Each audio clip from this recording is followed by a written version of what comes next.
Welcome to abombtozzzax. With me, Colin Holt. And my friends Dan Snellgrove, Nick Kirk, and Jamie Firth. Here they come!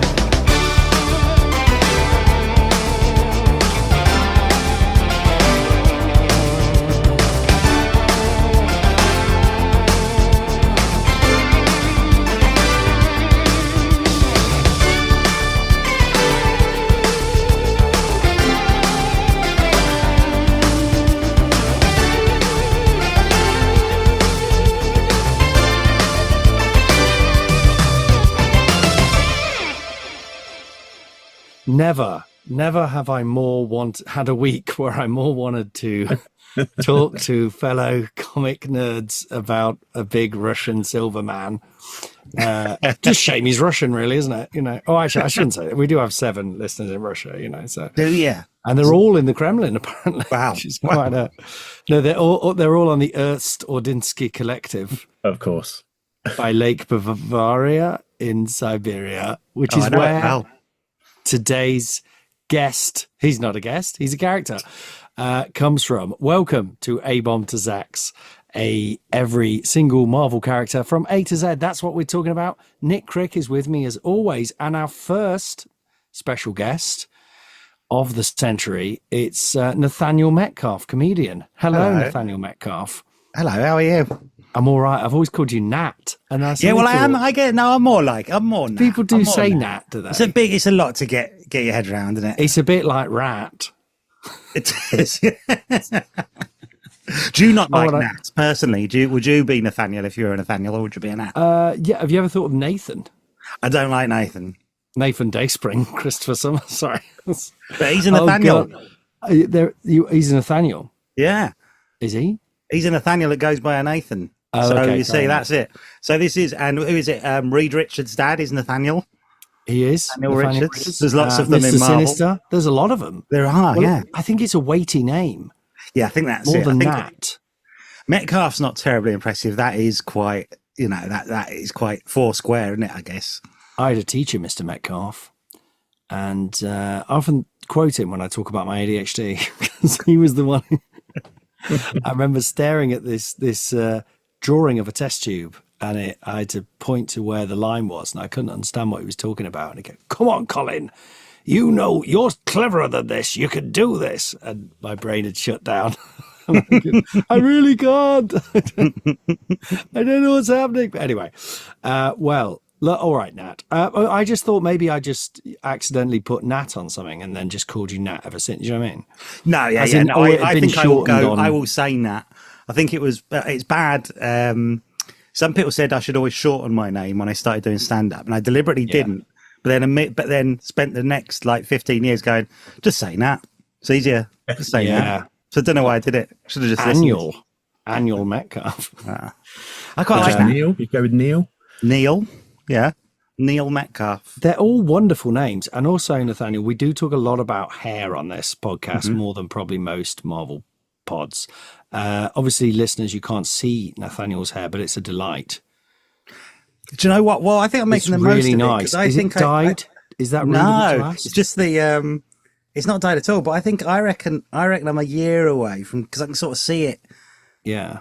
So I'm trying to make the most of having. See it? What thinning? I can't see. Yeah, anything. I think. Right, I've been thinning for. I've literally, I think, been thinning for 20 years, and But you know, once you get into the jobs, the big jobs, they give you little powders that you can pour on your head, and then it looks like you've got hair. It only works for so long, Nick. I don't know if it would.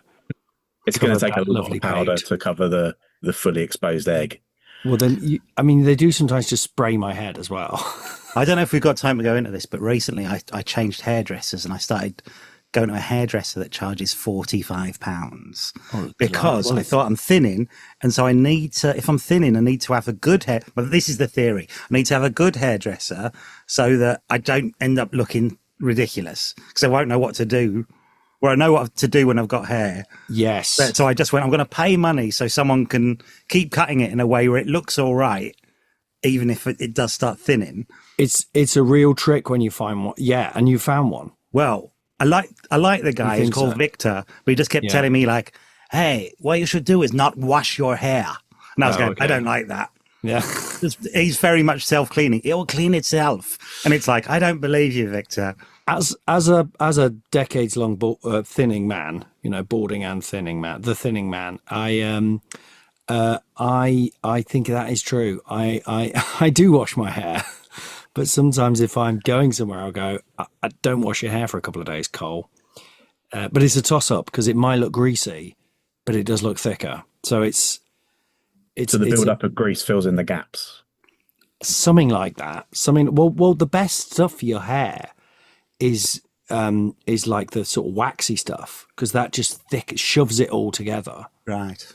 You've just got to close up those gaps, whatever you do. Maybe that is the secret. I don't know how much our comic listeners like hearing us talk about hair. It's one of my favorite subjects. There's not a huge amount of them, to be honest. We're down to one Patreon now, so fuck it. How much is that a month? Doesn't matter. We're just trying everything. We're just throwing shit at the wall now. How much is the Patreon for a month? £6. So if I pay £6, I can just talk about hair. Yeah, if you want it. Well, I don't. Well, that's a good point. Do we literally, if patrons were like, we're going to pay you loads of money, just talk about anything else, just stop. We just, in all seriousness, I do have, fans in inverted commas who probably would do that. Fans of Animan who really are just like, please, we like the old one. Stop doing this shit. But I'm going to keep doing it because it makes me happy. Have I explained what this podcast is? Oh, if we must finish the hair conversation, I've had two instances. One was with a Hungarian lady. Oh, yeah. Her and her son. And she had a big scar. She was rough. She was taking no prisoners, and she was pretty brutal about the hair, but she managed to get it quite right. You know what I mean? She managed to find a way to, but then it did get to a point where she was just so mean. I just said, I can't come back. When I say I said it, I thought it. Obviously, I'm not going to say it to her. She'd probably kill me. Yeah. But recently I have found Captain Sea Dog, who, lovely chap called Chris. Captain Sea Dog's not his real name, obviously, but I went in. I've been wanting to go in for a long time. It looks cool. Those hairdressers look cool, but not too cool, not too hipster, like genuinely quite. Do they offer you a beer? No, not like that. None of that shit. He's very calm, a bit stammery, chatty. He's a bit shy. He's not a hipster or anything, but he sorted me out. He knew exactly what to do. He said, we'll do it. I went in there. I said, Chris, just shave it all off. It's over. No more. He said, no, we don't need to do that. I'll show you what to do. Chum, chum, chum. Did it. Trick is push it all to the middle. Right. Don't have a comb over. Yeah. What I was doing before was kind of growing one side long, which is a comb over. Just push it all to the middle. Right. Like Fran Healy from Travis. He did that, didn't he? Fran Healy, it's the Healy. Yes, but without the sort of without the sort of, over definition. But he's a beautiful man, Chris. Now get this. As he was fixing my hair, another man came in the shop and said, "Oh, just bringing this back for you." He went, "Oh, cheers. Yeah, just pop it on the side." I was like, "Okay." What's he bringing in? Contraband. It was an essential copy of Luke Cage and Iron Fist, Heroes for Hire. I was like, oh. Took me about 15 minutes of the haircut to slowly go, so you like Marvel Comics then? Oh, yeah, I do, yeah. And then it was a dance. You've probably played this merry dance before. Obviously, we don't need to play this dance because we all know we're nerds. But you play this merry dance where you just start to, you sort of like, I like some of the films, or something like that, or... Yeah, I'm more sort of Judge Dredd, you drop that in, and then gradually, and blah, blah, blah, blah, blah, blah. Eventually we got down, he's Australian, we got down to the fact that we both bought the same comic. Our first comic was the same comic at the same time, which was Marvel Comics Presents. I can't remember what the number is, but we remembered the cover, and we both bought that from our newsagents. That is beautiful. And do you know what's really impressive about that? As a broadcaster, how you've actually brought it back to Marvel Comics from going off into the hair chat. It came back. It's all fully scripted. He wrote all this in advance. I'm actually reading it off a script on the side there. Even everything you've said now. I know, that's so creepy. It's really weird how the podcasting works, isn't it? It's all AI now. It is now. We're all AIs anyway. Apparently AI's less bad for the planet than sending an email. Dan told me that the other day. Nick's I don't think that's right. Depends what's on it. I suppose you told you that like, Elon Musk. Yeah. An email. I guess if you were billion files. Gary Glitter's computer he took into the repair shop or whatever. That's probably a worse email than AI. It's a worse email. Is it worse for the planet? I mean, yes, it's worse for society. Yeah, you're right. Or better, because that's how they got him. Does it mean in terms of like your carbon that sending an email is carbon footprint? Right. Nick's not sure about this. I'm not massively convinced. No, I'm not. I feel like he wanted to be convinced because Dan had spent that week just on ChatGPT, asking it every single. When my rabbit was dying, she survived. This is last week's story. Sorry, I got us back to comics and I've taken us away again. What have I done? There was a point I was ChatGPTing how to save a rabbit. How to keep my rabbit alive. Title. Sorry? That feels like an album title. What, keep my rabbit alive? ChatGPTing how to save a rabbit. Yes, I guess it does. It's what, from some like young blood? Yeah, someone new. One of those. Wonderful. Well, I've had a great time. Now, this is another special episode. It's not another special episode. They're all special. We love them all. But this is a special episode. Not only do we have our first guest, Mr. Nathaniel Nat Metcalfe. Nat's like his that's like my code name. That's my alter ego. Well, I wonder who's going to be joining us this evening. Nat will pop up a few times. Anyway, not only that, as you could tell, now I go on a lot of journeys. Yeah. It's quite exhausting for everyone, especially me. But we are going to start our all-new X-Men 50th anniversary season. Let's call it a season, why not? Although we're not going to do it every week. But over this year, because it is 50 years of the all-new X-Men from 1975, when all the new boys joined. They're old. Some of them are very old now, seasoned. Oh. But Thunderbird, Sunfire, Storm, for God's sake, Wolverine. We're going to be doing a family tree for each of them. I've already worked out the Yoshidas. Then we've got the Howletts. We've got the Cassidys. Of course. The family tree. So this week, now 5 years ago, there was a pandemic. You remember this? Yeah. I tried to do this podcast, but it was called Here's How the X-Men Saved My Life. That was the original title. It was combining X-Men with mental health. One of the problems was a lot of people said, I don't really want to talk about my mental health. And I was like, go on. Anyway, I did manage to record 3, which is somewhere on this laptop. So one day we'll put them out as bonus stuff. And the 4th was, none of them went out, but the 4th was going to be with Nat about Colossus. I don't know if you had any mental health tips prepared. I didn't. Because we recorded it. And I remember we sort of... We actually recorded it? We recorded it but to the point where I think you had to go and pick up one of your kids from school. We did it in the afternoon and then you had to leave and it was we'll pick this up later. And so it felt like it's just been on pause for 5 years. For 5 years. Yeah. No, I think that was when, everyone had a sort of momentary breakdown during the pandemic. I think that was more than a moment for some. Well, yeah, it was 3 years, but that was where it kicked in for me. I just remember talking halfway through and just going, I think I've got to go. I'll see you in 2025. Right on time. I've booked the Zoom. So anyway, here we are talking about Colossus. Yes. Colossus, the strongest of the X-Men. And the most Russian in many ways, and the metalist. Actually, not neither that's true. Potentially, there are more Russian. No, Colossus, Pyotr Nikolov Rasputin, Magik, his sister Ilyana, something Rasputin, and finally, if we can be fucked, Mikhail Rasputin, his other brother, who doesn't even get a code name. I think his code name is Mikhail. That's just my name, mate. I think in the 70s he was just Peter Rasputin.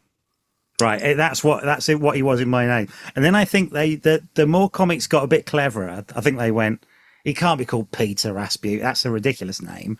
And then they sort of invented like the middle name that seemed to take over for a little bit from Rasputin. Well, I mean, Rasputin's ridiculous for a start. We have to talk about the fact that he's called Rasputin, isn't it? That's literally, what would the equivalent be? Churchill? Yeah.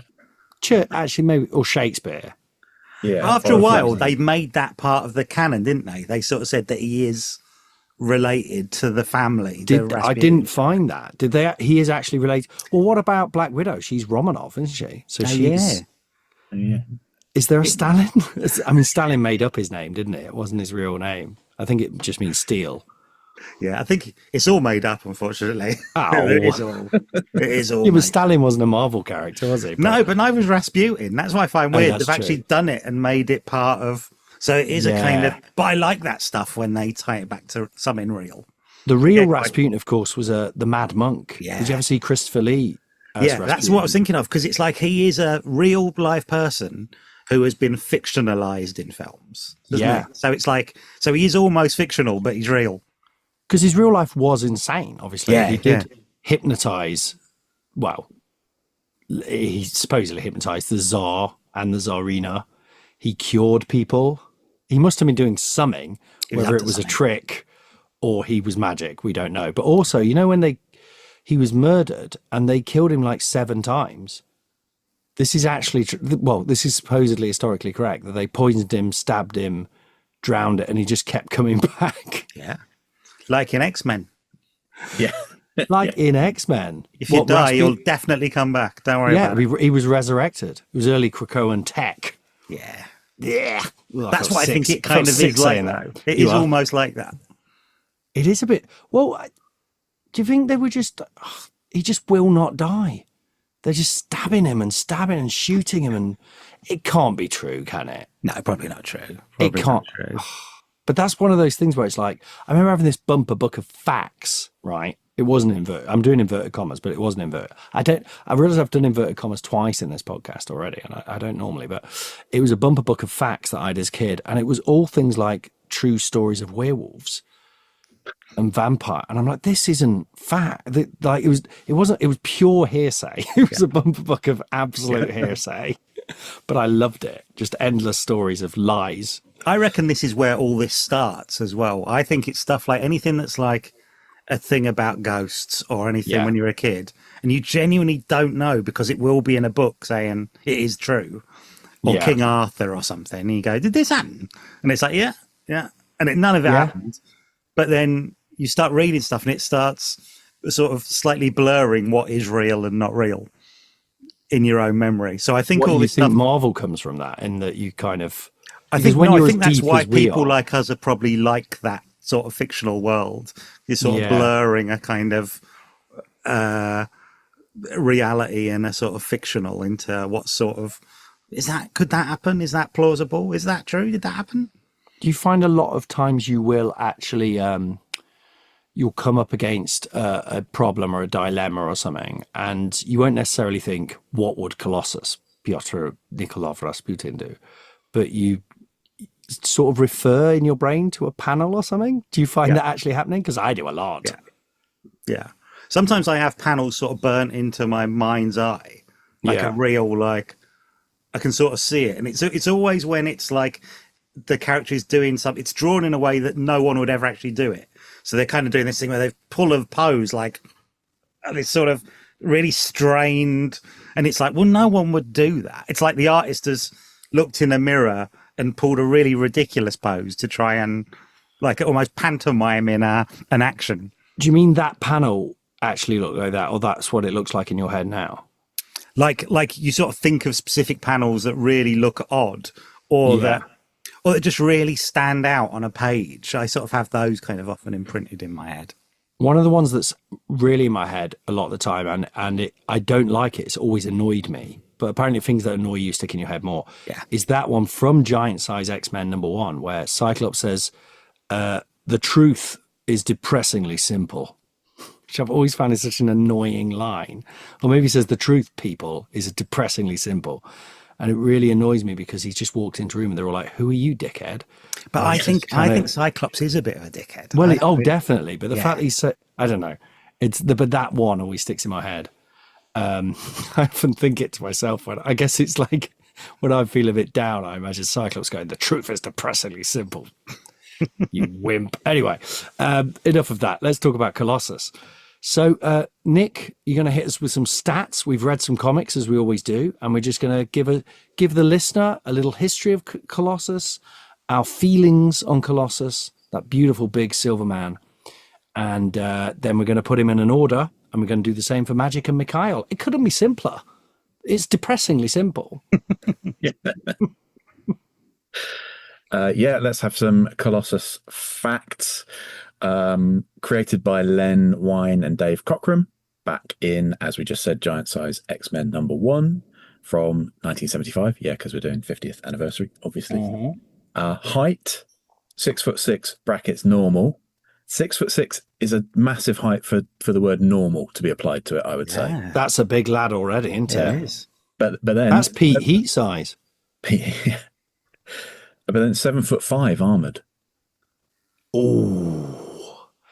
I don't like the strong men being too big. It's like in the Hulk film where they made the Hulk like as big as a house, and it's like, no, he's not. I think that when his like hand, literally a monster, his hand looks like it can grip a whole torso. I don't like that. Sort of King Kong level we're talking there. So he's freakishly big. I don't know that I've ever considered that he actually gets bigger. No. Well, this is what... so, I mean, like, his power, you might be about to say this, Nick, but for anyone who doesn't know, his power is he's a very big lad, and then he turns into a very big metal lad.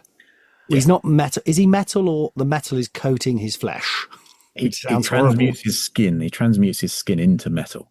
Okay. Or his organs 2025, is it wrong to say that when he's not in his metal disguise, that's when he's normal, is it? Yeah. Yeah. Normal, normal. Neurotypical. Yeah, exactly. Maybe being a mutant is just as normal. It's just different, isn't it? Having his metal skin. Yes. Or I'm not quite sure what you're alluding to, Nat.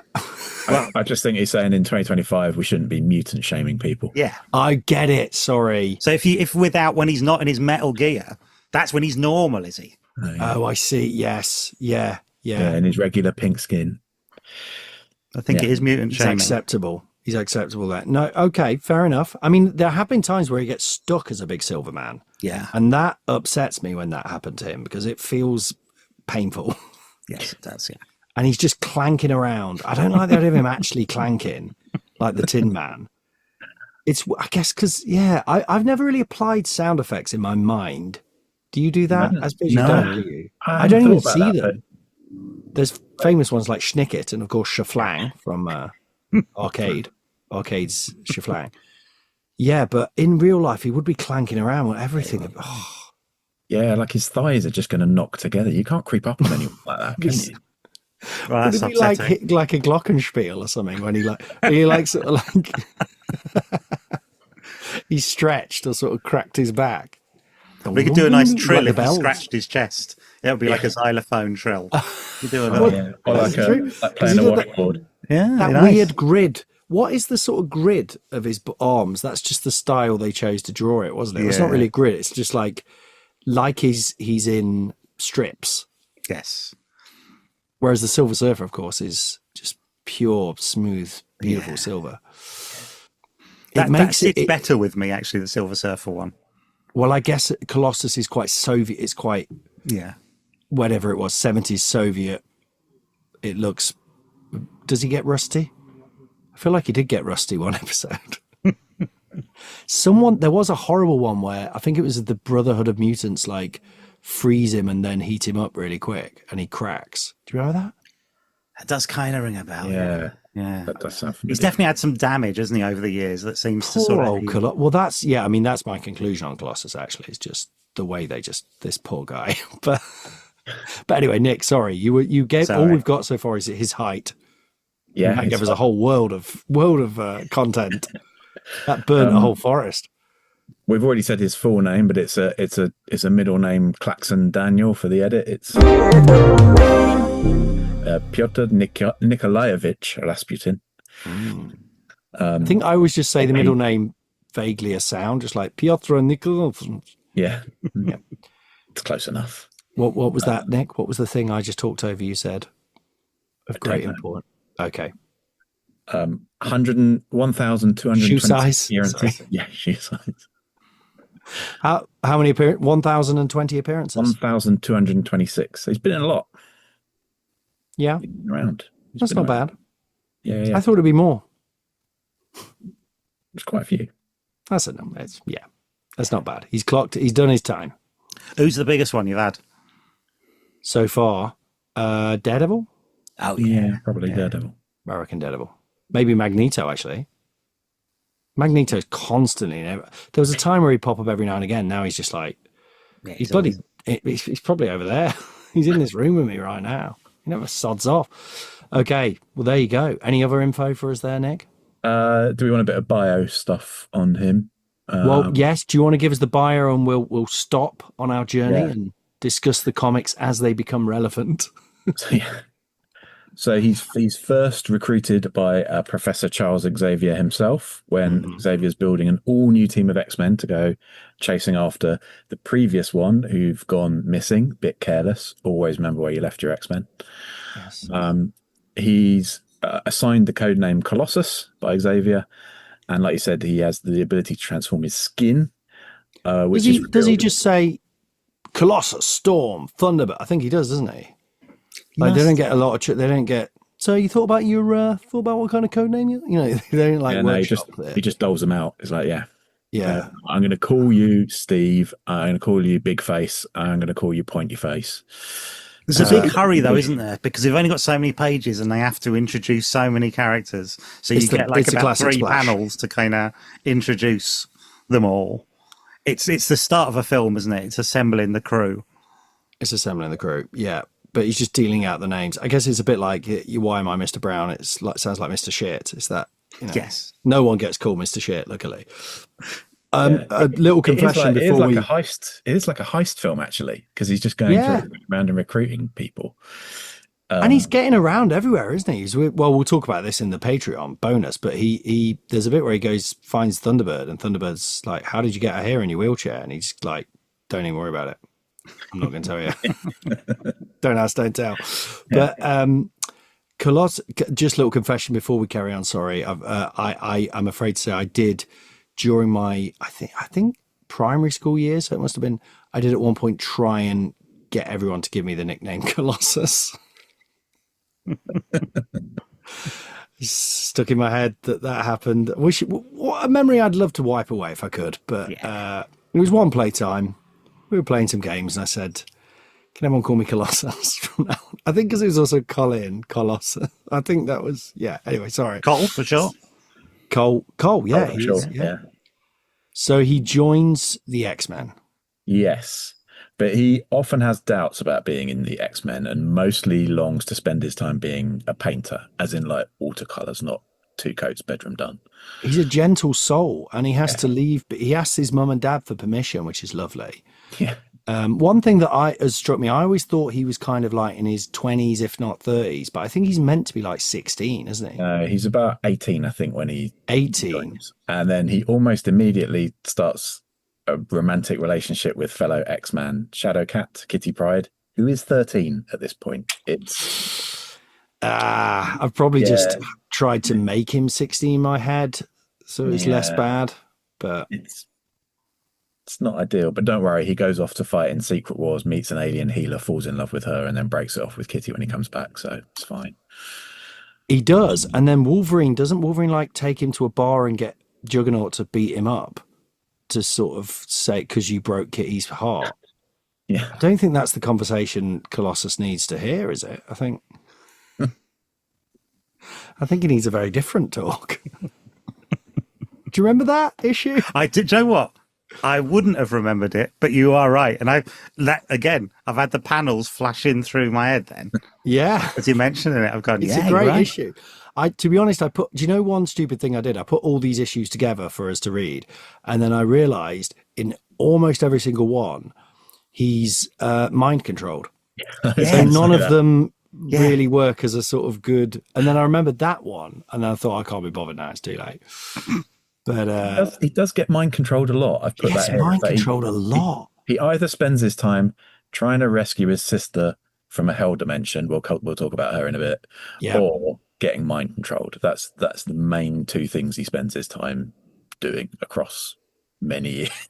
He's an innocent. And I'm going to jump to my conclusion I have, is that throughout the whole history, there is this horrible thing where it's kind of like we were talking with the Spider Women, where they just constantly get sort of used and abused and mutilated and all sorts of stuff. Colossus, who is this gentle soul, the Kitty Pryde thing to one side, is this very innocent. He's very strong. He could crush your head, but he doesn't want to hurt anyone. But he's constantly forced to kill people. Yes. He's always like having to kill people. And got another panel that's sticking up. Mine was the hand that felled Proteus. That's one that's always stuck in my head. He's just thinking it actually to himself in the jet. He thinks a lot, doesn't he? He worries a lot. I think that's it. I think that's one of the things that appeals to me about him, is that he's a very sensitive soul, and he's got that thing. As a kid, I always associated him, and I always thought this was like almost official, but it is definitely something I made up. That when you see his like original origin, I always associated it as your sort of Russian equivalent of Superman. It's this sort of farm boy thing, and he's super strong. And even in that first one, when he stops the combine harvester from crushing his sister, it's like that bit in Superman 3. And I always conflated the two characters as being like, oh, that must be on purpose. Like he's meant to be like Marvel Superman. He's like a very kind of farm boy Clark Kent, but the Russian kind of version of it. I reckon some of that was probably going in. Maybe. Yeah. I don't know. But no one seems to talk about it in that way. And I always thought of it. As a kid, I would certainly looks him. like Superman, especially when he's not. And he is literally a man of steel, you know. Yeah. So, he does have that real sweet and moral rightness. Yeah. Which again, Kitty Pryde to one side, but yeah. But he's always kind of being led astray or made to do awful things, or being frozen then cracked open. He just takes so much punishment, and eventually he does kind of break. Well, he breaks repeatedly, doesn't he? Yeah. Where did you? So Ileana gets to. Sorry, you were saying his sister goes to hell. That's no fun. Not much. It's a lot of fun for us, but not for those guys. But yeah, like you're saying, he does get put through the ringer. He spends some time as one of Magneto's acolytes. Mm-hmm. He gives his life to cure the legacy virus, which has been afflicting mutant kind. Which kills his sister as well. Yeah. He's brought back to life by an alien who then wants to use Colossus to create a cure in a eugenics kind of way for mutants. So he's really quite badly treated. And that whole time he's kind of been kept as a sort of slave, and they're using his DNA or something. It's unpleasant. He's basically been kept in a box for years and used to harvest DNA from. So all that time you thought he was dead. No, we just had him in a box and we were cutting bits off him. I was like, oh, that's nice. Ooh. Yeah. While he was metal the whole time. Yeah. So they were using some sort of Bunsen burner, but probably not a Bunsen burner. I'm going back to Mr. Metcalfe now. Do you know one of the most harrowing thoughts I have is probably all my teachers are dead. That wasn't what I was expecting you to say. They probably wouldn't. Oh, would they be? I was always surprised. I think your teachers are always far less. I always think now that my teachers, when I was like 16, were probably 10 years older than me. Maybe. Yeah, okay. You know what I mean? Enough. You go, I actually think of them at the time as being much, much older. I think over 50% though. Sorry? Over 50%, I reckon. Are dead? Yeah, probably. I reckon. Okay, sorry, that was unnecessarily divergent. So that was the kind of thing that Piotr would come out. All of my teachers are dead. He'd think it. That's staring off out of their Blackbird. But What if all of my teachers are dead? That'd be a really good title to an issue. What if all my teachers are dead? Yeah. So he's so anyway, yeah, he joins the so he's been frozen by the aliens, and because they think he's going to destroy their planet. Yeah. I can't remember why. That's the Joss Whedon one, isn't it? And then what happens? Well, I can tell you, unless you have it there, Nick. No, you crack on. No, you tell us, Nick. You were doing great. Well, the only thing I was going to say after that is he does have this sort of on again, off again relationship with Kitty once they're older, and it's a little less creepy. Do they actually get married? They get engaged, and she runs away and leaves him and joins the Guardians of the Galaxy instead. And gets it on with Peter Quill. Star-Lord. Yeah. Didn't read any of those. Yeah. So his run of luck continues all the way through, I would say there.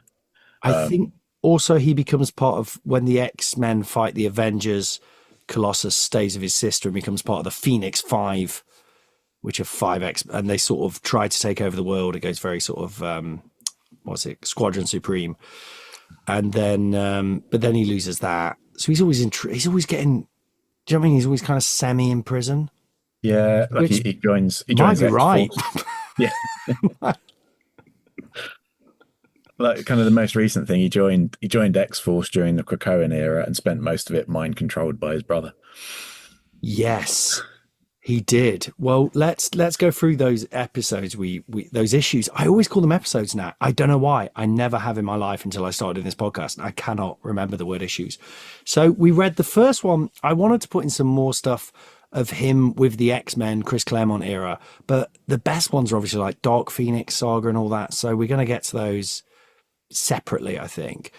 But I did like the one, we talked about it a bit already, where he gets turned into the Proletarian during Arcade's trying to shaflang the X-Men. And that was fun. Yeah. I mean, there wasn't, we've sort of essentially told you what happened is that he gets brainwashed into thinking he has to become a superhero, I guess like Superman, for the Soviets, called the Proletarian. Yeah, which mostly involves wearing dungarees and a beret and trying to break people's necks. There's no real reason why he needs to wear different clothes, but he does.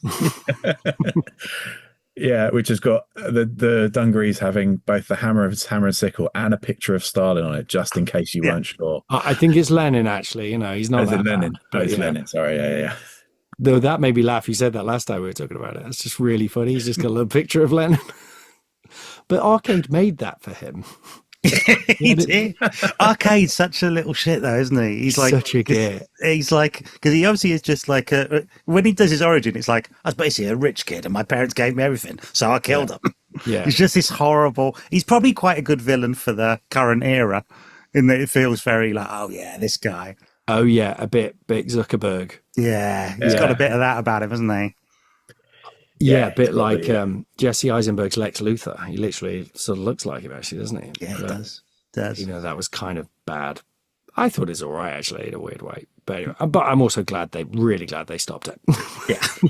It's like, yeah, no, it's good. No, it's interesting. Yeah, please stop doing it straight away. Stop doing it tomorrow. And you did. But he, but why does he become the proletariat? Because I get that.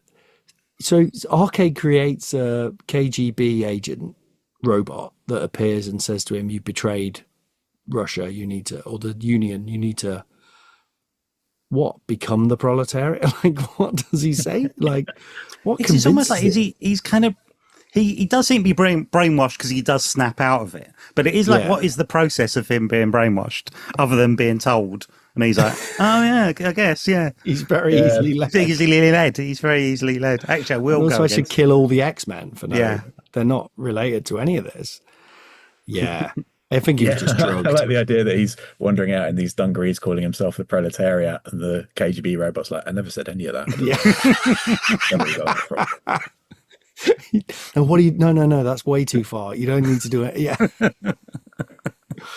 And I will call myself proletariat. Well, he's an artist, isn't he? He can't help but just start, creating, elaborating. Well, it's a beautiful issue, though. Honestly, obviously, all of the Chris Claremont stuff's great. If you like comics, that era is kind of what got me into. I was kind of same here. I would be buying the sort of regular ones from sort of, I guess, very early 90s, 1999, 91, and I'd be getting kind of classic X-Men. It's sort of in tandem with it, and having these kind of old ones and new ones. But yeah, that stuff really does feel proper kind of classic stuff, and it's still very easy reading, even though some of it is a bit silly. It's very easy to read. It's not boring or anything. Some of them, I mean, it's fun even when it's silly. Yeah. And I love that he just throws everything in, Chris Claremont. Do you know what I mean? And he's not, in a way that now if you did it would be annoying, but the way he's not afraid of throwing in aliens and demons and Dracula. Yeah. And then that comes back. Like, there's one of these episodes, isn't it, where Storm's just like, I still can't quite get over the fact that Dracula tried to kill my child. It's like, you'd think that would just be a what if or something, but it's like, no, that's canon now. That's really important. I think that's probably the rig of doing like a monthly book. You've just got to have a new thing every month. Yeah. And it's just, and you don't have the sort of time to go, no, I won't do that. It's just this kind of, it's on tracks. You've got to deliver this next script. So it's like, I don't know, that happens now. And that is when they always talked about it being a soap opera when I was a kid. Yeah. And I never really knew what they meant when they talked about the X-Men. It's like, it's not like a soap opera. It's not like a soap opera at all. Yeah. It's actually very serious. It's actually a very serious comic. We're actually talking about some very important issues. Yeah. Why don't you wake up? But when I was reading it, I go, God, it's such a soap, isn't it? Everyone's got brothers who are dead, who are alive again, and it's so soapy. All the relationships are so soapy. Someone dies, people come back from the dead. There's clones of people. It's like evil twins. I don't remember any soaps where there were clones of people, to be fair, but yeah. Nah. There's a lot. It might do on a Brookside. But I've always, I think, that's good. Yeah, Mickey Starr could do it. But I've always been very, he's my friend who played Sinbad in Brookside, who I might get on this podcast because he's actually a big comic book I love fan. him. I love Sinbad. And a wonderful man. But it's, and the thing is with soap opera thing, it is a sort of term where I definitely grew up with the idea that means it's shit, essentially. But now, especially now I write and stuff, and soap opera is the key. Like good comedies, Friends, things like, or at least lasting. Do you know what I mean? The stuff that is lasting and people love, as opposed to the stuff that's kind of clever, but kind of you don't really watch it again, is the soap opera, I think. Yeah. So, I think it's well done, Chris seen as Claremont, working that out. I think it's seen as a way in for writers as well. It's a way to teach you how to write to deadline, write under pressure, and then, that breeds creativity in itself. Well, and that's it. Trying to write your great novel, you can spend your whole life trying to get the idea right. But if you've got to, I'm getting a little pretentious here, but Shakespeare, of course, was literally writing plays that had to be done that week or month or whatever. He didn't have time to stop and go, hang on, I'm a bloody genius. Do you know what I mean? And I think Chris Claremont may not be quite up there with Shakespeare, but I think he's similarly just going, no, well, I've got to get done for this month. So there you go. Yeah, we've started it now. And I was thinking that with like the Magik ones and how that works out, how much he planned it and how much he just halfway through went, this will be good. Yeah, I generally don't know how much, because it does feel almost like a lot of it is very plotted out years in advance. Yeah. But so much of it must have just been, I guess I'll do that. Or you sort of set yourself a little puzzle, like you write yourself into a corner, then have to come up with a really weird solution to get out of it, or you need something to happen. There's a lot of that. Yeah, but I think he must do that. But I think Mark Waid apparently famously creates like a cliffhanger but doesn't know what he's going to do. Yeah. But I don't really like that stuff because he always just go, he didn't die. Basically, is normally or he landed on a ledge, literally, if it's clever. But like, I feel like he does know. I feel like he's got. I don't know. I think he's great, man. He's great. And jumping ahead to 1991, X-Men number 279. I wasn't sure why I put this one in at first, but I think this was in my era, like you say, Nat, same as you, same time. I was getting into it. And this is where Colossus comes back, because there's a whole period where he goes through this thing called the Siege Perilous, which is not one of Chris Claremont's better ideas, I'd say.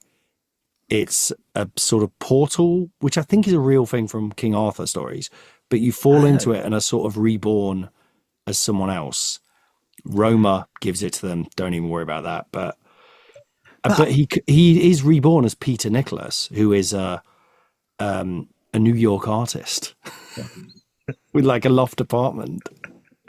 He's like Basquiat. He's all his mates are like all those sort of 80s New York artists. He's sort of hanging out, but like, yeah, I'm just. I think that's literally who he was. I wonder if Chris Claremont was hanging out with any of those people, or he just really wanted, probably just really wanted to, didn't he? Yeah. I reckon at that time, he was probably rich, right? Because X-Men comics was selling so many, he's probably kind of earning loads of money. I'd like to think so. I mean, they famously never paid them well, did they? Until you got to like sort of Grant Morrison people and stuff like that. Yeah. But until you were like creating your own graphic novels. That was it. I hope so. I hope he's all right. So I know like Len Wein and Dave Cochran, talking to those guys, you know, they a lot of them die penniless, don't they?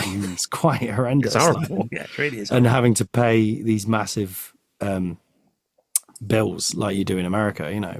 There's actually a thing I should mention called the Heroes Initiative, where they actually create money. No, they don't create money.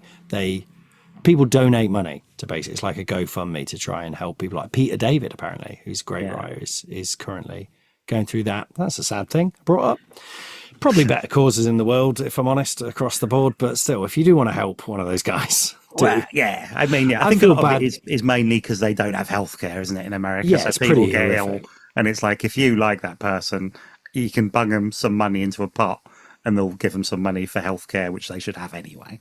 Yeah, it's a really good thing to do for people who gave us years and years of literally created the images in our minds and now can't afford their hospital bills. So that's fun, isn't it? Heroes Initiative, apparently. I heard that on another comics podcast, but I'm just putting it out there if anyone wants to help them. But this one is, so Colossus has come back, and I remember this being very exciting because he's now mind controlled by the Shadow King, not Arcade anymore, it's now the Shadow King. And he isn't wearing his lovely dungarees or anything, but he does appear in a sort of bursting out of a car on fire. And it's very Terminator. He looks, he's ready to kill. His eyes are red. He's come to kill Professor X. And it's exciting. It's a bad one to pick for character, but in terms of just seeing when he goes wrong, how wrong he can go. It's amazing how, because it's obviously such a formative time as well. When I was digging these comics out, I had exactly the same sort of flashback thoughts I had. And that one was, I remember when I got that issue going, wow, Colossus is back and now he's gold rather than silver. Because on the cover, there's the flame has kind of made him, the sort of reflection of the flame has given him this sort of yellow tint. So when I saw it, I was always like, oh, wow, he's back, but now he's come back as gold. And thinking that was his cool I had a similar... Yeah. Then you read it and go, oh, no, isn't that at all? Yeah. But your kid brain sort of invents a whole other thing that's happening in it that isn't happening. God, can you imagine what gold Colossus could do? Exactly. It'd be richer for a start. Wasn't there was a thing that I never read, but yes, well, those people who were picking bits off him would be anyway. But there was a bit where, wasn't there a time where Wolverine got fire claws? Anyone know about that? No, we don't know remember that. I think that's probably a skip a wall. But yeah, he gets possessed by Shadow King, and it's just him hunting down Professor X. And it's a bit like, what was the one we talked about the other day, Nick, that was like that sort of Terminator, where someone's like hunting someone and they're unstoppable. I can't remember. And I said it was like that 2000 AD Shock. Oh, like the one that got turned into film Hardware. Yes. Yeah. There is a lot of that, isn't there? Because there's also that in the Claremont run. There's also the one with Shadowcat being chased by the Brood, and it's basically he's just watched Alien, isn't he? Yeah, you've just watched that. Oh, but that was what you. It's so good. Oh, isn't that one of the Nagari? There's the Brood. It's the ones actually. They almost look like the aliens from Alien, didn't they? As well? Yeah. Oh, yeah. I think they're completely ripped off. There was no 50%. He just taken it, and it just feels like that's what I mean. There's something about writing at that speed where he's just seen a film and he goes, "Just do that, next issue." And also, there's the beauty of it being again like Shakespeare, that it's kind of low brow stuff at the time. It's just sort of like, why? It doesn't matter because, you know, no one's really that bothered. We care, he cared, but it's not being judged in the same way. So you can actually just play around. Or he sat down after watching it and said, I've just had this brilliant idea, writes it all out. 20 pages later, he's like, oh, I've just written Alien. Never mind that. It's late now. Got to send matter. Move on. I ain't got time. What's next? Right. What am I doing now? New Mutants. Come on. Chuck it here. Right. Here we go. Chris Claremont was from Yorkshire. He was actually from England, actually. Apparently. I think he's it. Yeah. I think he is. But I think he moved when he was like 3 or something. Okay. So that was fun. Then this next issue, what is wrong with me? He's not mind possessed this time, mind controlled, but this is where he sort of is, in that he's prophesized to destroy a whole alien race. Yeah. What was this? This one? is Josh. Oh yeah. Josh. I'd never read these. I'd Did never you not? read any Did of not these. read any Astonishing X-Men? No, I kind of drifted away from X-Men kind of I reckon about 94-ish, that sort of time. Right. And then I'd not read any of the I'd read the Grant Morrison stuff. I didn't read any of the Joss Whedon stuff. But it was pretty good. But it did feel like it made me a bit sad, because immediately I was a bit like, oh, what's happened to Colossus? Do you feel like he's such a nice boy? And I just felt like he's sort of changed his mood, isn't he? He's darker. He's immediately darker. Yeah. And it's that thing. It's like like my dad, for example, was a very quiet, calm, lovely man. But if he raised his voice, it was terrifying. Yeah. Because it was so rare. It has that. Because he says something about, I'll take over you. I'm not going to destroy your planet. I'm going to take over it. I'm going to kill anyone who's not, I don't know, some shit. But he goes dark Colossus. I think they want to destroy their planet, and he's just not going to let them. He's like, I'm just going to keep you suffering. Oh, that's it. Yeah. I did like the concept, though, that it was about just firing a massive bullet that's bigger than the Earth. Brilliant. At the Earth. And you go, oh, I like this. So all the way through the series, you know they're going to destroy Earth somehow, and you don't know how. And yes, it's literally just a big bullet they shoot. It's an Earth-sized bullet pointed fired at the Earth. And we'll get to what happens, I guess, when we get to Kitty Pryde. And it's a fun ending. It's clever. It's Joss Whedon. I mean, he's not fashionable. It's not about being fashionable, is it, Colin? Come on, bloody hell. How bloody middle-aged can I say, oh, he's not very fashionable at the minute. But yeah, I haven't followed it that closely. I was never a huge fan of Joss Whedon, if I'm honest, but he does do that thing which often, like Grant Morrison, for example, brilliant though they are, don't always, but he does, it is satisfying. He does tell a story and you do go, oh, that's great. You know, the whole predictable or inevitable, but also surprising thing. Exactly. It's that. It's a thing that if you thought about it, that is the answer. That's what's going to happen. And yet you're going, I don't know how they're going to get out of this. I don't know how they're going to get out of this. And they go, oh yeah, they just do a thing. It is quite obvious. And yet it's surprising because I'd never thought that would happen. But it's also beautifully, stupidly Silver Age as well. Yeah. A giant bullet. They're just shooting at a planet. You could totally see that in one of those sort of Strange Tales or something, you know. I enjoyed it. So it was a new one on me, but I was I liked it. But it was almost weird reading the epilogue and sort of filling in the gaps of what must have happened before. Yeah, because that's the end of about 24 issues, I think, at that point. So don't need them. To be honest, I seem to remember it starts really good and then the middle's quite treading water for a while. And the end's good. So you didn't really, you know. Okay. But also, I don't think I read it at the time because I think I had the exact same journey as you. Sort of dropped off probably about 95 when I got into girls and wine and beer, disco pop. I remember, do you know what? Maybe that was it. Because I remember Colossus dying. I remember him having the sort of, doesn't he? Because he puts like the Legacy virus on himself, doesn't he? Does he enclose himself and sort of stops it all from getting out? It's really bad. Yeah, in order to generate a cure, effectively. Right. Yeah, there's a real. So he has to die so that just kill him. He's a nice character. Kill him. Nice people get killed. Doing this though was also a thing where there was lots of stuff, especially in the Claremont run, that as a kid I never really understood, and I kept thinking I was a bit of an idiot. But as an adult, going back, going, actually, what was that? And going, I still don't really know how that works. The Siege Perilous thing is also a thing where you go, what happens? They're all, where are they? Oh, yeah, because they kind of go through the thing and then they're somewhere else, but they're not. They're just different people. But no one knows, but they are just there living a different life and they're fine.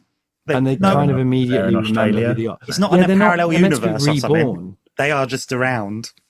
Yeah. Knocking around. So he's painting. When the Shadow King takes him over, directly just becomes really shit at drawing. One day he's like, oh, it's good. God. Or it's that Colossus again. Just starts going black. Just go, I can't draw hands anymore. Oh. I'm evil. Yeah. So finally, Immortal X-Men from 2022. This is the question now, have you done Krakoa? Have you done the Jonathan Hickman run? No. Mate. Do you still read comics, by the way? Yeah, bits and pieces, but not. I just assumed you did. Yeah, not a lot of X-Men stuff. But even when I'd go back to gosh, I know people were recommending that to me, but I was a bit like, it just felt like too much. If it was one thing, it was immediately like, I remember that all happening and people going, oh, it's good. But it was like immediately like, you've got to buy 12 titles. I was like, I'm not getting into this. It's a lot. You kind of have to read most of it. There's bits you can skip, but you have to read a lot of the titles. The good thing is you can go on to... The good thing is you go on Marvel Unlimited and they've kind of got them all reading orders. But I'd skip all the Captain Britain stuff. It's horrible. Yeah, I thought it's trying to be Alan Moore, but just really irritating and kind of fairies and stuff. But the rest of it is, I reckon, 90% brilliant. Yeah, maybe it's easier now. It's all done. Yeah, to get into it. I just found it, and they're also kind of self-contained. Like even though it's this massive story, each book kind of has a plot that you can follow without having to read everything. Yeah, they did a lot of like 5-issue series, so they just sort of split it up into lots of little chunks effectively, so you can sort of read bits of it. But the main titles and X-Force are the ones to really. Okay. Yeah.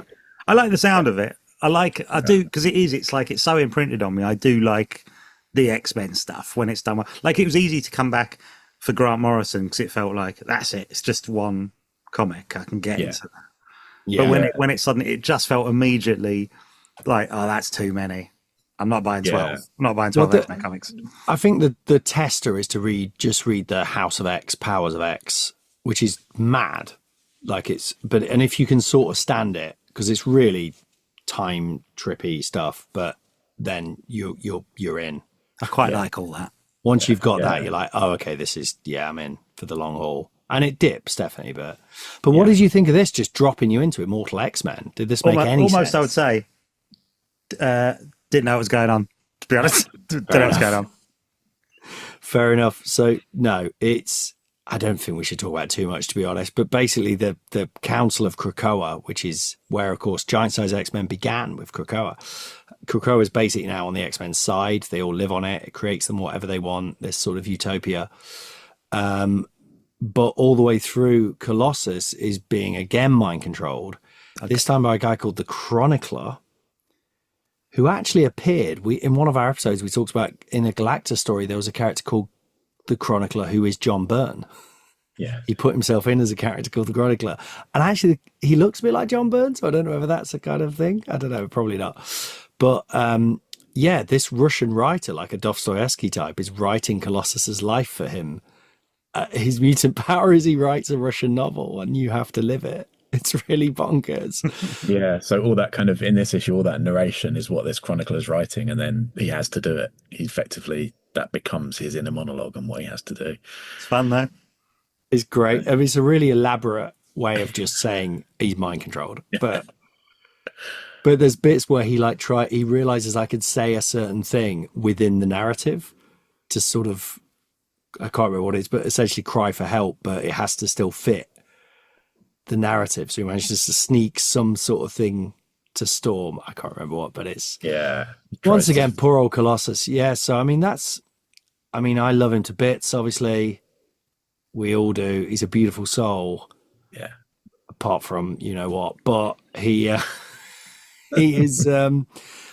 But yeah, he's just one of those guys who just repeatedly gets shat on. And I mean, his entire family get killed. And half of them come back. But there is one where his mum and dad get killed. And it's literally like about 2 panels. It's literally like, I remember it well. There's these agents turning up at the farm and I'll just kill them and all. It's interesting because I always felt like he was quite an unloved character, but I don't think that's true at all. I think people do. Like, I thought, I don't get, because he did seem, I think partly, I quite like characters that are nice. I really warm to people, where it just felt like he was just sort of there a lot of times. But to me, he was really like, he's my favourite one. He's my favourite. Yeah. I like him. He is your favourite. Oh, lovely. Yeah. I mean, I guess he doesn't have quite the... Yeah, he doesn't have the sort of longevity of Wolverine in terms of the Clint Eastwood type thing. And I guess Nightcrawler's very fun, isn't he, in different ways. And he is just the Rock, isn't he, Colossus? But and most of the stories revolve around him being corrupted. Yes, or shat upon. Good, well done, Piotr. You did us proud, lad. So moving, as always, we've talked way too long about the first character. This happens every single time, Nat. So moving on to his sister, Illyana Rasputin. Now, Illyana, one thing I'll tell you, that's not a real Russian name. It's apparently Hungarian, which is the female equivalent of like their version of Ethan or something like that. Maybe it's not, but I don't know. An E name, Eric or something like that. But it's not Russian. So they did not have the internet back then. They just went, what about that? Illyana. Not impossible a Russian could call a girl something that isn't Russian as well, of course. But she is Colossus's little sister, who's there in the very first appearance. In like the third panel, he saves her from a tractor that's about to... I mean, how does that tractor keep moving? Can they keep moving? They're also very slow. I mean... Oh, yeah. Yeah, you're right. Destroys the whole thing. And he says, oh, well, they'll never be able to afford another tractor, but, you know, I've saved a life. Hey-ho. They're like, dude, you didn't need to destroy it. I was driving it. I was going to move. Anyway. But I do like that, though. I do like that the seed of that character, like, as soon as he's appeared, she is there. I like all that. It does. I also like that he immediately thinks about other people. Yes. That his first thought is, oh, no, I've destroyed the tractor. The neighbours won't be able to buy another one.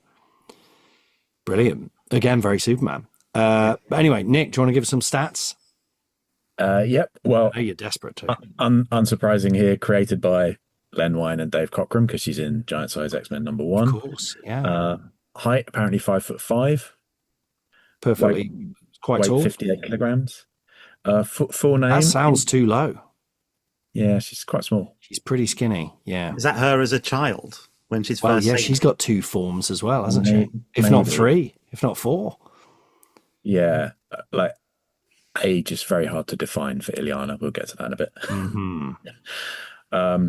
Full name Illyana Nikolaevna Rasputina, because it's the female equivalent of the surname would have an A at the end. Oh, so that's a Russian thing. I don't think they bothered doing that until very recently. Yeah, probably not. Definitely not in the 70s. So that's a retcon. Appearance is 679. It's about half as much as Colossus. Mm-hmm. Sounds about right. Yeah, she's about half the size of him. So she fills up that many books. Yeah. It's all about size, these guys. She's originally brought to the US because she's captured as part of a scheme to enlist the X-Men's help in freeing Arcade from Doctor Doom. So Miss Locke kidnaps her. Oh. Brings her to help them free Arcade. And then after that, she just sort of stays with Peter. Like, yeah, That's not the Proletarian episode. No, it's after that. Okay. At the age of 6, she's kidnapped by the dubiously Nazi demon Belasco, who's the ruler of Limbo, who has an unclear scheme to, I don't really know, it seems to be marry her when she's older. It's very sketchy and not very nice at all. She's got a glorious destiny, he tells her. Yeah. It's he also sort of kidnaps Kitty as well, who's 13 at this point. He's like strong nonce vibes from Belasco. I think he's the worst. He's the most gross villain. Yeah. And very effectively so. Yeah. I mean, I think he's meant to be horrendous, and they blow it. It doesn't feel like it's accidental. It does feel like it is It almost feels quite deliberately noncy. A lot of it, doesn't it? Yeah. Yeah, it does feel intentional. I think he's supposed to be that. But time, I mean, it's all about corruption, isn't it? And sort of taking away innocence. So I think it is, but I don't know whether whether it's actually that he is doing that. I don't know, but it's definitely that's theme. yeah. That's the theme of the piece. He's a bad guy. And then this is where things start to get confusing for Illyana, because time moves differently in Limbo. So she accidentally gets separated from the rest of the X-Men and stuck there for a few seconds, and then she's 7 years older. Handy, because then she's a 13-year-old, same age as Kitty. She can hang around with Kitty and do teenage stuff instead of, oh no, we've got a 6-year-old girl, what do we do with that character? Do you think that's where it started from? Maybe that was where the whole idea, who knows? I feel that they were probably like, we've got this 6-year-old who's just sort of hanging around the X-Men, we don't really know what to do with her. Is there a way we can just make her a bit older and then Kitty's got a mate? What's the vilest way we can make her 13? So I guess it's meant to be a bit like that. But it always depressed me as a kid, like at the in Narnia. They kind of grow up, and they've all got beards, haven't they? By the end, and they're all like they're knocking about. They're all like in their 20s, and then they go, "Oh, that's that old wardrobe we came through on." And they go back, and they're kids again. You go, "Oh my god, you've all got to go through puberty again." What horrible kind of curse on these kids. Yeah. A lad I went to drama school with played the adult Edmund. Yeah. I thought you were about to say a lad you went to drama school with went through puberty twice. Yeah. Don't do that. Once as himself and once as Iago. No. That's why he's such a good actor. Yeah. That's proof. I mean, it's that's real then method you're really stuff. acting. That's that's real acting. That is. That's Judi Dench level, isn't it? If you can somehow make yourself go through puberty just for the scene. Wow. Powerful stuff. But yeah, she, poor old Illyana goes up and down about 3 times, doesn't she? Yeah. So she becomes a sort of powerful sorceress from her time in Limbo and ends up with this weapon called the Soul Sword that is bonded to her. And yeah, like you say, she sort of bounces back and forth. Sorry, I had the idea of it's just glued to her head, but it's not quite like that. Stuck on my head. She sort of quite often, she has a demonic side known as the Dark Child that comes to the fore, where she's got sort of hooves and horns and the traditional sort of demonic look.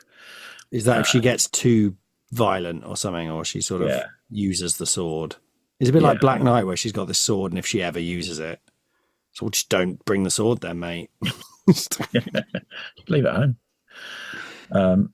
And she quite often ends up ruling Limbo and then losing it and then ruling it again. There's a lot of that, you know. She does get reverted back to like her 6-year-old self to die of the legacy virus, as we mentioned earlier. It's a bit annoying, really. But she does nice people, good guys finish last in this in the Marvel world, I'm afraid. But you know, it's comics, so she gets brought back to life again and made older by creepy Belasco once more. Yeah, so that's all fine then.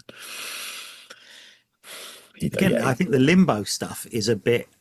It's very labyrinthy again, which makes me very think, labyrinth, yeah. And I wondered if it feels like, was that the same? Is it exactly the same time? Is it again what Chris Claremont was watching? And he goes, just do that. I reckon it's before, don't you? It might. What is it? 80? What was that Magic series? Labyrinth was 86, I think. I think it predates it then.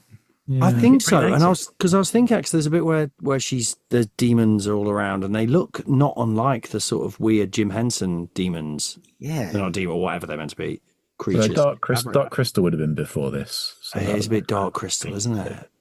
So yeah. It's very but I couldn't quite tell what it wasn't in the way Alien is like you say, the Brood Alien thing is a clear reference. I couldn't quite, it felt very from his head.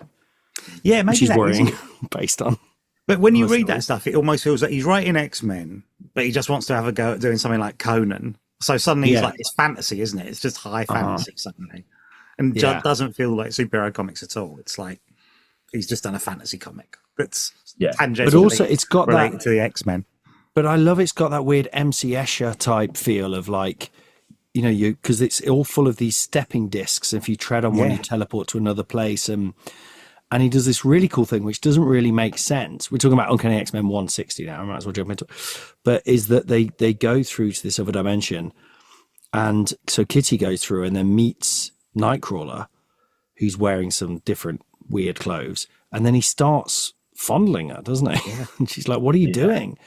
And it turns out that's not it is Nightcrawler, but it's a Nightcrawler who went through into limbo and never came back. And so got corrupted by Belasco into becoming a similar hideous perv. But there's some wibbly. But it doesn't make sense because they're not the time thing. It's not a time travel thing, is it? That's what I mean. That bit I could never figure out. I get it when she goes in and comes out older. Get it. But they don't go in really. And when they go in and they go, oh yeah, that's us from when we're in it. It's like, but you're in here now. Yeah. It's not like time's passed and it almost makes sense, but not enough. Yeah. It's so creepy and cool. Not cool in a good way, as in it's so like twisted. I think it's great. I remember reading that just going, how did he do this? This is probably seems cleverer than it is. But like Colossus there's a dead Colossus, there's a Wolverine who's just a skeleton. Storm has managed to escape and become a white witch, and she ultimately saves Ileana, doesn't she? But I think the intention is that it is them. So it's them. They've gone to limbo. They've stayed there for years and years. They didn't get away. They didn't get out. Then because of these time disc portals, they then interact back with their younger selves, and their younger selves do get out, which means their older selves wouldn't have been. It's one of those kind of timey things when you try. It does make sense because that's basically how they explain how she can be young again as well, isn't it? Yeah. If you try and unpick it, actually, it's one of those ones where it's a paradox. It can't have happened because they didn't become those old versions. They got away. I like that though. It seems clever. Yeah, it's great. But it's brilliant. One of those ones where, if you unpick it, it can't have happened, but it has. But it can't have. He's also got this weird. Belasco's got this dude called Sim, which I never got on board with the Sim, and the guy whose name I could never work out how you say it. Nastier.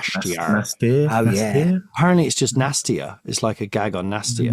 Because also Sim is meant to be Dave Sim, isn't it? Who did Cerebus? And is that what it is? Meant to be a sort of jokey Cerebus reference. That's that character. I was gonna say because it's like, is he Elvis or something? But he's got this big cigar. Do you know what I mean? He's got this sort of Elvis. Like I couldn't work out what the. I guess he's a big aardvark man. Right. That does make sense now you've said that. But he's also a hideous demon who apparently beats Ileana for years. So that's... Is he making a bad point about Days? I don't know anything about Cerebus, to be fair. I mean, I read it all, and He's an odd fella. It was great up to a certain point where his viewpoints became a big part of the comic, and his viewpoints are not good. Oh, does he go a bit Frank Miller sort of thing? I mean...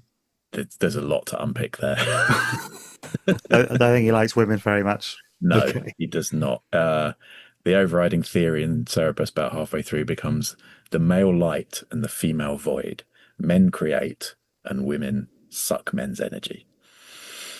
Wow. Yeah. And it's not tongue-in-cheek or... No, this is his truly held belief. If people listening have no idea what we're talking about, is it Cerberus or Cerebus?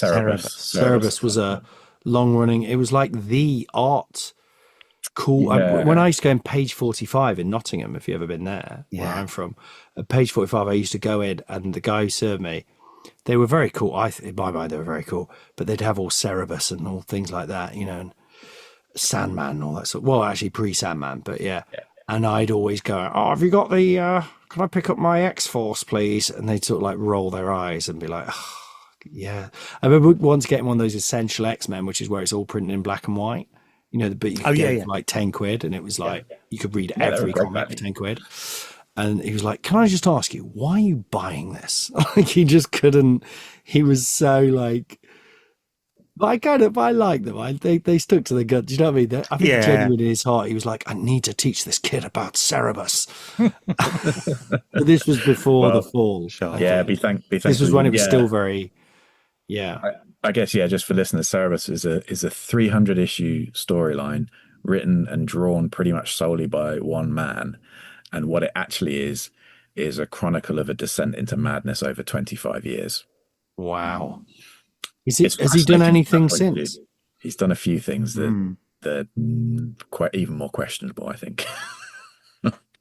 Or odd, like almost like experimental kind of things. Yeah. I think there's one where he was sort of trying to create a sort of fictional film noir film that didn't exist, and he's a lot of it's like drawing technique, and it's all quite odd stuff, I guess.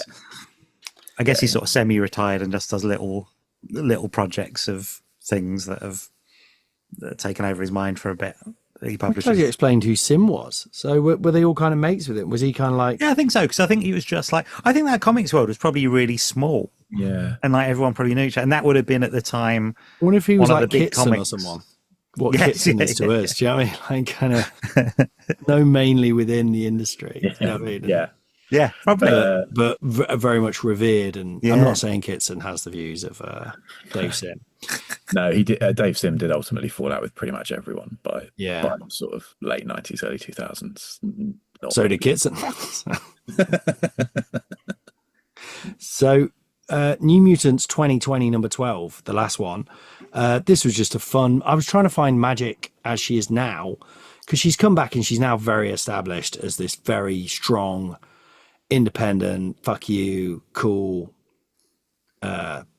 She's great. I love Magik. And she's become like top tier. She's kind of like A-list X-Men, I'd say, even though she's probably not. Although she's in the New Mutants film, played by Anna Taylor-Joy. Yeah. It's quite good. The New Mutants film is not as bad as you think. I haven't seen it. I was actually tempted to watch it off the back of reading these. So I went, I do like all this kind of... Oh, it's, stuff. It's quite nice just to see your characters kind of done. And they do actually go for the soap opera thing. What they don't go for is almost any mutant or superhero action. It's almost purely just some kids in us. It's almost exactly the plot of Freddy 3, Nightmare on Elm Street 3, The Dream Warriors. It's basically that, but with the New Mutants. But literally, like Wolfsbane, I think you just at one point at the end see a big dog turn up, and they don't really. It's not even like a wolf. Like if they don't even say, "Oh, that was her," by the way. Do you know? It's literally. That's really you've really sold it. Yeah, I like the sound of this already. But she's great. Magik is very. Really good. Yeah, really good character. Oh, apparently, by the way, the stepping discs. He mentioned at one point. Kitty mentions Larry Niven's stepping discs. I did a little Google. Larry Niven wrote a series of very hard sci-fi books. Not what I was going to say, hardcore porn. No, hard sci-fi books. And the stepping discs were these things that these creatures he created called the Outsiders that were like herbivores with two snake heads. Is this from Ringworld? Yes, Ringworld. Yeah. Not Ringwood in the New Forest. They populate the Hampshire border. Anyway, that's a little thing for you, but we haven't got time to talk about that anymore. So this one is just, I love this one where they're doxing this horrible magazine. It's very modern. Did you manage to read this one now? Did you get? No, I didn't get this one. Oh, well, let's not go on about it long, but basically, very, very modern in that this magazine is doxing mutants, giving out their address. It's kind of full on far right stuff. And she turns, and it's very satisfying to see her turn up. And they do a thing where they say every time you put out your address, every time you put out someone's address, your address is going to be put out as well, which didn't feel as. I think when it was written, the world's got even worse since then, to the point where now that'd be like, so what? Do you know what I mean? Like, give a shit, mate. But at that point, it felt quite satisfying just seeing her turn up with a big sword and threaten to kill one of those guys. It was quite nice. Yeah. Their attitude is basically, don't blame us. We're just putting the information out there, which is obviously it's all that. Yeah, it's very passive aggressive. Yeah. It's not our fault if people decide to use that to kill people just because we've given people's names and addresses out. It's like, it's fucking good, man. It's very clever. Comics are brilliant. Finally, Mikhail Rasputin. Oh yeah, the older brother, the third Rasputin. Do you have any stats, Nick? Can we be bothered even for this guy? I got a couple created by John Byrne, Jim Lee, and Wills Potatio. Is that how you pronounce his name? I assume. Barely. Yeah. Barely created by them. In Idea on the back of a napkin, isn't it? Yeah. His full name is Mikhail Nikolaevich Rasputin. They didn't even bother to give him a separate middle name. He's still got the same. Yeah, I think that might be some sort of Russian assuming it's a father-son thing, family- though. Yeah, family son thing. of Nicholas thing. Anyway, but Yeah. 43 appearances. It's barely even registers. Barely Yeah. even. He's the eldest sibling of the three and believed dead when his Soviet rocket ship disappears. But in fact, he has been drawn into a dimensional rift, of course. He's a Russian. I realise he's a Russian Flash Gordon. Yeah. Is the initial idea. Yeah. He's literally gone through to another dimension. Yeah. And he remains there for many years until Colossus finds him. And that initial one where Colossus finds him, Mikhail's struggling with, he can use his powers to stop the two worlds colliding, but effectively one of the worlds will be decimated. So he wants to What is his power? Because he just says energy warping. That's not it's like reality, energy/reality warping, which was very vague. That means that's like, we don't really know what his power is. He can just do stuff. It's very, it sounds like they're trying to make him a bit like Jamie Braddock, if you know this guy, the older Braddock brother. Yeah, no, I guess it is that kind of stuff, isn't it? Yeah, But you're right. I thought the most interesting bit of that character is the bit of the story you don't see. But that's what I mean. It's like, it could be like Russian Flash Gordon, but it skips over all that and goes, yeah, that's happened. There's a whole Does it 2-page of explanation, and it's like, hang on, fucking what? Yeah. You went to it, right, well, hang on, stop, right, you're a cosmonaut. That's a big thing. Yeah. Yeah. And also it's weird that like it hasn't really come up before. Yeah. Like, and your brother was like, the cosmonaut went missing. Yeah. That's right, yeah. We talked about this, right? My missing brother, the cosmonaut. I think there is a line where Storm says something like, oh, he could never talk about him. There's Right, okay. because you hadn't thought of him yet. But you know what we're saying about Chris Claremont and how his ideas of throwing this mad shit in is great. This is very the opposite. This is really uncharming. Well, I guess this Chris is Claremont's also... something you go, that's cool, whereas they just kind of they don't develop it in any way. But then I guess he hasn't. This is right at the beginning this is right at the beginning of Chris Claremont having left, right? Yeah. So this isn't a Claremont character. This is them slightly being a bit, actually, we've lost our rudder, who kind of has come up with all the ideas. And John Byrne, almost like John a Judas coming in and yeah, he did, didn't he? And they writing didn't like it. each other. Who's not a good writer, obviously, but Yeah. I So I mean, think it's Jim Lee kind of plotting it, isn't it? And John Yeah. Byrne's scripting or co-plotting with him or something. But it was a Judasy thing, wasn't it? Have you read that book, Marvel: The Untold Story? yeah, That's I good. have. It's great. And they're I can't falling remember out, everything. but then he's kind of at that point he hates Chris Claremont. I think they're pals again now. So I think when Claremont is kind of pushed aside, and I think he's offered it, I think he's a bit like, yeah, I'm going to do it. That already piss him off. I think that very much is the impetus. I'm going to do it really badly. Really half-arsed. I'm going to come up with an idea and not really fill it to its potential. And he only sticks around for like 4 or 5 issues and goes, that's it, I'll just do something Yeah, else. he barely does anything. I only wanted to do it to spite him. I'm done. Yeah. But Mikhail, just to give a very potted history, because I don't really understand it, he comes back later. So that world gets destroyed. He comes back to Earth, but he doesn't die. He's still alive. Yeah. But then he takes some of the Morlocks to another dimension, but the other dimension is called the Hill. That's not a name for a dimension. You can't call a dimension the Hill.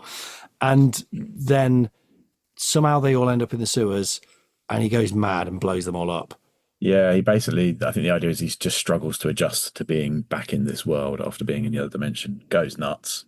Yeah, floods out the Morlock tunnels, and they all think he's drowned, but he's actually shunted himself to another dimension where he then trains up a terrorist group because that's now his thing. And then that just becomes his pattern of him doing bad things, leading up The to whole Russian Flash Gordon thing just isn't in it at all, is it? Terrible. He's just a sort of crazy terrorist leader from there onwards. But I did like this X-Force 2020 version of him. Did you see this one? Yeah, I got that one. Yeah, again, it was a bit like, what's happening now? But I thought that because he is kind of like, again, he has sort of become sort of vaguely super villainish, isn't he? Yeah. But it does feel like something's happened. But I think he kind of makes more sense as a villain. It's like, all right, that gives him something to do almost. Yeah. It helps them get across Russia as well without touching on Putin or any of that stuff.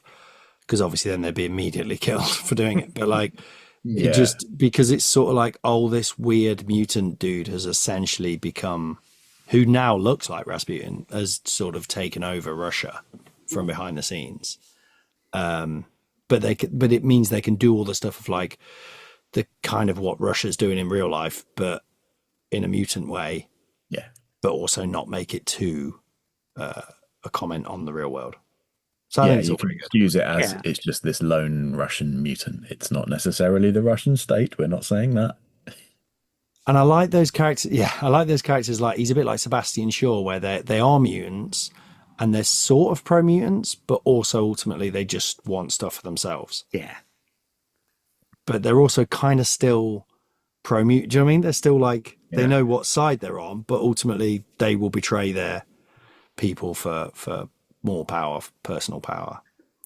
They're like Nice. they're pro a group of mutants that are on their side. Yeah, or that can make money for them. Yeah. Yeah. Good stuff. Well done, Mikhail. You really came through in the final instance there. Yeah. I almost said some sort of sport reference then. I don't know where I was going. In the big match. Yeah. I'm all over it. In the final goal kick. He got a double ball. He's got double balls. Yeah. Right. Yeah, there we go. Like Good sport for him. people say. So where do they go in the list? That's the big question. Let's start with the clearly the worst, Mikhail Rasputin. So can I share this? Can you share this, Nick? I would share it, but I'm... Hang on a sec. I probably can. Oh, crap. This is dynamite. This is top podcast stuff, isn't it? Oh, hang on. Oh, hello. Nothing's happening for me. Oh, hang on. Something's happening. Can you see that? Yeah. I can see it. Yeah, there we Can go. you see the... Is that the Have order? you done all these?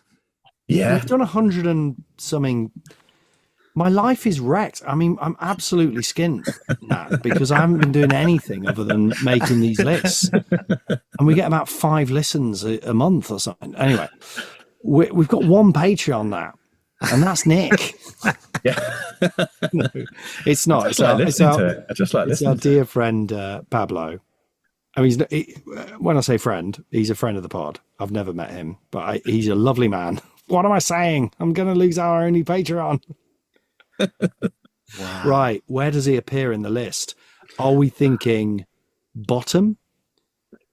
I think he's quite low, but his second appearance and the potential bring him up a bit for me. I think what's interesting about this list is that loads of people in this list I've never heard of. Okay. And I feel like you feel like you've got some sort of deep arcane knowledge. And you look at this stuff and you go, no. Yeah. Oh, This is yeah. 3D I mean, so a chess lot stuff. of these we hadn't heard of at the time. Right. A lot. You're looking now at like Supernaut and Vida, who are they're from the Order, which me and Nick had never read, and it's nonsense. And won't be reading again. Yeah. Well, one barometer we use is Red Hulk. Normally, Red Hulk is when things start getting really shit. So is he above that? I think he's above Red Hulk. Okay. I think that's what I mean. I think there's potential. I mean, I think he's now being used quite well. Yeah. And there's potential to do something like if they'd done a mini series or something where it's him in his kind of cosmonaut Flash Gordon. I think that would have been quite good. I'm It's going like- to Go on. yeah, well, that'd be great, and could still happen, of course. Yeah. I'm going to suggest below Alex Power, Yeah. above Betty Ross. I think that's fair. I He's think got that's fair. potential, hasn't he? He's got potential to Yes. do something. Yeah, whereas Betty Ross, I mean, come on. Red Hulk. I'd love her to. I'd love her to Sure. do that. The Red Harpy, everything they've done with her has been absolute shit. It really has. Mikhail Rasputin. I've written Rapustin, but we'll work that out later. Next, Ilyana Rasputin, the sister. Pretty high. I'd say. So our top 10 at the minute. Should we do a quick? We haven't done a little dun dun dun. So hit the music, please, Daniel. Top 10, going backwards. In 10, it's Porcupine. That might surprise you, Nat, but we all love him. In 9, it's Cersei. 8, Taskmaster, Tony Masters himself. 7, Elektra. 6, Captain America. 5, Bullseye. 4 Kingpin, 3 Punisher, 2 Magneto, and 1 Matt Murdock himself, the Daredevil. Where does Ileana go in this? Ooh. Well, actually, it's quite. Sorry. It's as a top 10. There's some ones that I'd be surprised in a top 10, but I can see where you're going. You've avoided a lot of the big guns so far. Yeah, but we then haven't I done would say I would Spidey, kind of so- put her maybe in a kind of. Do you know what? I might have a about 7 on that list. Yeah, I was just going to say somewhere around Elektra. I'd say above Elektra. Oh, so would I. Yeah. I like Magik. Just for the record, I was gonna put her at maybe even 3, but I think that's Okay. big fan. But I think that's fair enough. And what about the man himself, Pyotr Nikolov Rasputin? Colossus. He's above Magik, we're saying, right? I'm going to say yeah. Okay, I want to hear Nat's take first. You can say what you want. You could put him at number 1 if you want, buddy. I kind of might do on this list. Of these, he's probably my favourite. Above DD. Yeah, I do like Daredevil, but I like Daredevil done well. Actually, that is quite a tough one, isn't it? Well, Frank Miller's so good. Yeah, I know. I'm sort of going actually. Nick, what do you? Yeah, I do like Colossus. I think maybe above Punisher. Let's do that. Let's do a 3. But not above Magneto. It's a very good run, isn't he? No, I think Magneto developed as it went on, didn't it? It took a while, but there's so much going for him. I Okay, think Magneto just pips him. we do love Colossus, but he is ultimately maybe a little underused, like you say. Maybe a little. We never quite hits his potential, perhaps. No, and he's probably got to lose points for the thing we're not talking about. Yes. Which Magneto's got a bit off as well. Yeah. Probably Daredevil saying that. So, wonderful. Well, I've enjoyed this a lot. Thank you so much, Nat, for being our first special guest. Perhaps we'll have. Well, we'd love to have you back. Perhaps you'd like to come back one day. Yeah, I'd love to. Any characters? Wow. Do you know what might be fun? Around? Yeah. It might almost be more fun to do one of these characters looking at this list that I've no idea who they are. Oh, okay. You'd be coming to Spin it. the wheel. You'd be coming to it a bit fresh. Like, That who could be even is fun. that? Well, sometimes we put together a load of the last one we did was Black Magic Women. Right. So there's some odd names we'd never heard of. Is So that maybe Cliff we do Richard's one of on those with Black you. Magic Women? It's Santana. Santana, yeah. Black Magic Woman. No, he did Devil Woman, was Cliff Richard. Devil Yeah, Woman, that's I right. was trying to remember that when we were doing that last week. Both wonderful, wonderful tunes. Great. Well, thanks so much, Nat. Nick, do you want to quickly just tell them things they can do if they want to make this pod? We really want to keep doing this podcast, but as we say, we're down to on Patreon. So we'd love to get if you can't support on Patreon, which is patreon.com/abombtozzzax, please do tell your friends, or very minimum, give us 5 stars or review it just to get some more people listening. Yeah, and if you're not going to give us 5 stars, just don't bother. It's 5 stars or nothing, really, basically. Yes. But yeah, you can also follow us on Instagram, abombtozzzax. If YouTube is your thing, you can find the episodes on there as well. That's youtube.com/abombtozzzax. There's a theme in all of this naming. And if you want to email us and you've got anything interesting, fun, funny to say that's worth us reading out, drop us an email at abombtozzzax@gmail.com. Oh, very good. That was wonderful, Nick. Yes, let us know if you agree. Is Colossus, is he really that good? Should Magik be higher? I was thinking Magik could pip him. I don't know. But yeah, I let the guests decide. But I'm not against it. Before you go, I'd put her above Bullseye and Kingpin. Yeah, it's a very cool character. Should we swap her to number 5? Is that pushing it too far? We've not done a swap before. Let's do it. All right, sod it. I'm doing it. To hell with it. Magik, you are going up to number... Oh, no, this has really messed up the document. You are going up to number 5. Oh, no. Yeah, you can just delete that, right? That. Oh, yeah. that'll work. Okay. Right, God, this is really gripping stuff, isn't it? You're literally hearing me edit a very basic list and struggle with it. Nat, do you have anything to plug? Not overly. You can follow me on socials.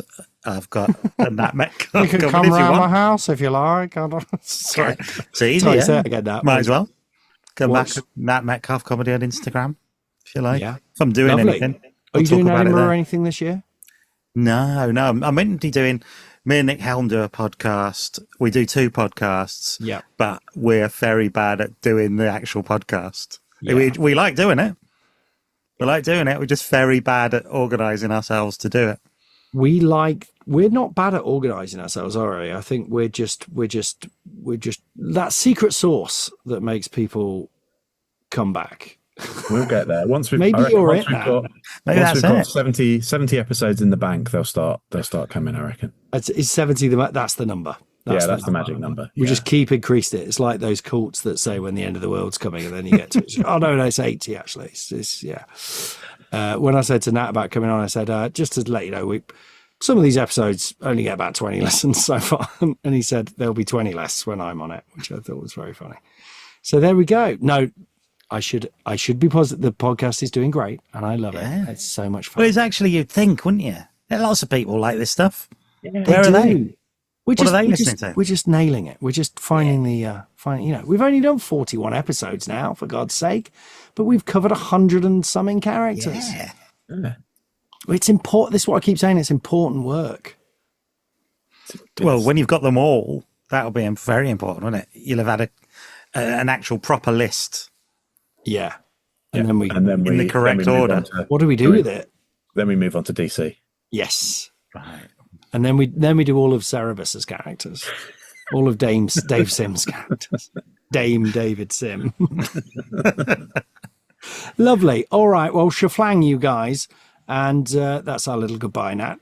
Shaflang. And we'll see you next week when we're actually chatting to Dave Edwards, which I'm very excited about. Oh, yeah. He wants to talk about Galactus. Does he? Galactus's big schlong. No. He finds it very... Have you seen the image of Ralph Ineson as Galactus? Yes. It is wonderful. I mean, I think perfect casting, but also really funny that you can clearly see it's Chris Finch. Yeah. It's just so funny. Very excited. Really for that. tickled us Fantastic all. Four film. Great. Yeah, we're very excited about that. We're going to talk about Galactus and the Silver Surfer and Shalabal, who sort of pops up in Silver Surfer because that one's easy. Lovely. All right. Cheers, boys. See you later, everyone. Thanks, everyone. Hangpin sucks. You have been listening to abombtozzzax, my favorite Marvel character, with me, Colin Holt, and my friends Dan Snellgrove, Nick Kirk, and Jamie Firth. There they go! Please remember to support us at patreon.com/abombtozzzax.